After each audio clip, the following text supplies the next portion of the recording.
คนปากเกียงสิเว้าเบียดเป็นพญาน้องเทน้อยจนว่าคนหัวลูกสิต่อคำแปลงปัน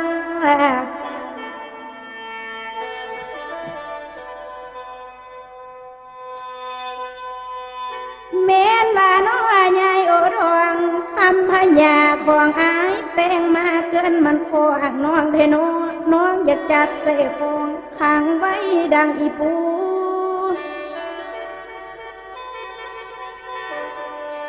แม่ว่าใหญ่อุดหวงคันไม่น้องมีแฟนคันไม่น้องมีสูตรน้องบอกเงินมาเด้อละอาย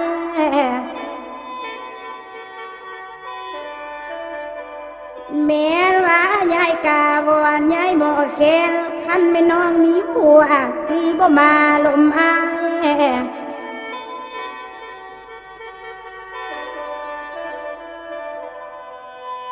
ว่าเด้ยามใจตีทะเลงลมตุ่มบ่มีพระลาดมือน้องเทโนยามไม่มีมือหนึ่งสู้ให้สิหูเรื่องน้ำ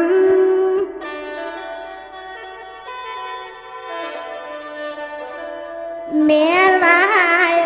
นกบกขี้ขี้ดวนต้องถือตำต่างบ้านพี่สายเอ้ยควงฟันเมามัวลงต้องถือตายตำเหี้ยว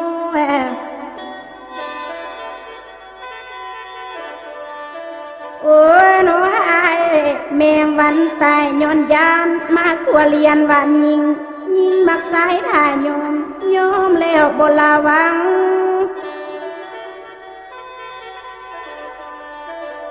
แม่ว่าน้อยน้องนี่เป็นหญิงนี่ต้องเสียทีท่าใจอ่อนพี่สาย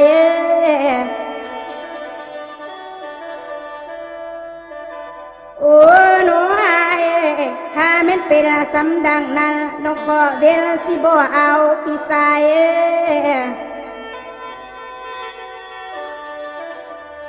โอ้น้อยน้องนี่มาซ้ำเห็นอายสักที่ลายซ้ำคนนี้ลายในฮักสงเสือใหญ่โอทองซาที่เสือคงมีลายน้องหักเห็นน้องแน่น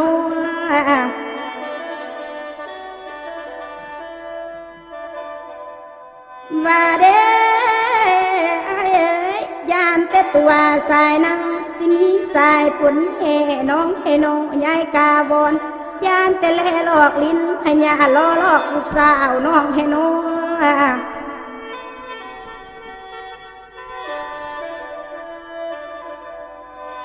ว่าเด้ยายโอทวงน้องได้ยินเพิ่นเบาสิสาวเมืองเพิ่นซาบายโอทองปุ๊กเงินไว้หลายหลังบ่หูอยู่น้องบ่น้อ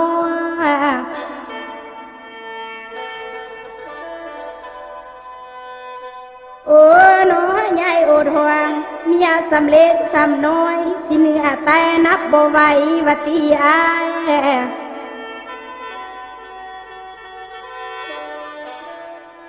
แม่นว่าน้อยใหญ่โอทองเมียของอายผู้ที่หนึ่งนางพัดเอาอยู่นาฟวงวัตีอาย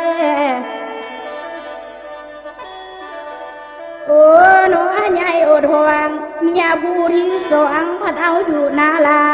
เมียผู้สามสี่ห้าพัดเอาอยู่ต้านมีใส่วัตีอาย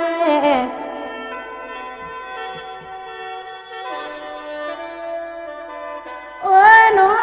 ใหญ่โอทวงยายกาบอนไอ้บ้าหมอแค้นสาวลัดดาน้องนี่ไปวัดไตพัดมีคนให้ข่าวว่าเมียน้อยไอ้โอทองอยู่บุกพาวสิมีลูกเลือนปลายวัตี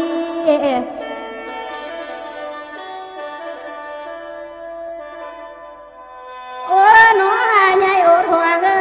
อายผู้หลายเฟนหลายสูตายไปไผเดสิกินข้าวเจ๊กหายเดโนโอ้หนูใหญ่โอทวงไข่เดสิตักบะและญาตินำสินำคำดอกส่งทางสังวาน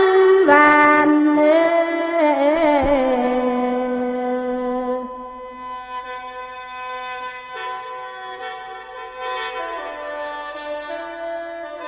โอ้หนูใหญ่โอทวงส าวลัดดาน้องนี่กลัวเก่งยานบกล้าผ่านไฟแดงเด้อลา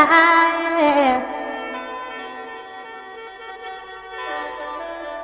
แม่นว่ายายโอดห่วงสาวลัดดายานรถแสงมาต่ำน้อมพานางสิตายลา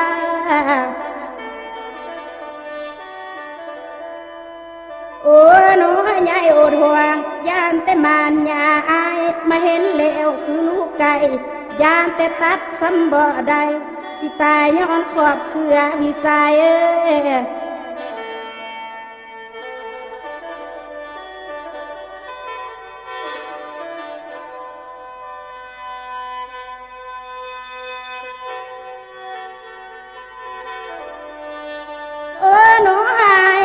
น้องนี่เป็นสำนีนี้ต้องเสียทีท่าใจอ่อนถ้าไม่เป็นดังนั้นน้องขอเว้นสิบ่เอา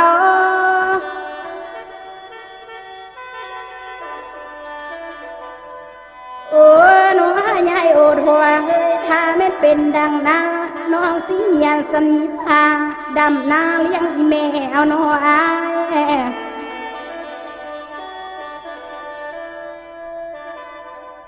โอ้น้อ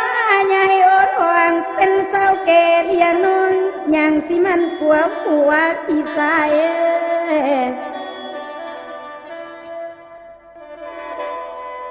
โอ้น้องนี่กลัวเก่งยันเป็นแม่หางมีลูกบ่มีผัวพี่สาย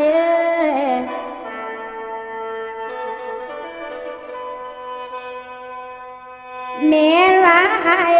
น้องนี่กลัวคนหยันไว้เย็นผัวสาวบ้า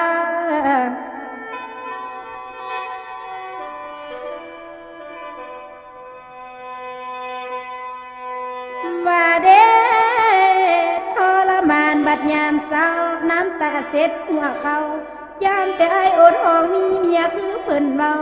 สาวบ้านเพิ่นสาลือบ่าวไทยไก่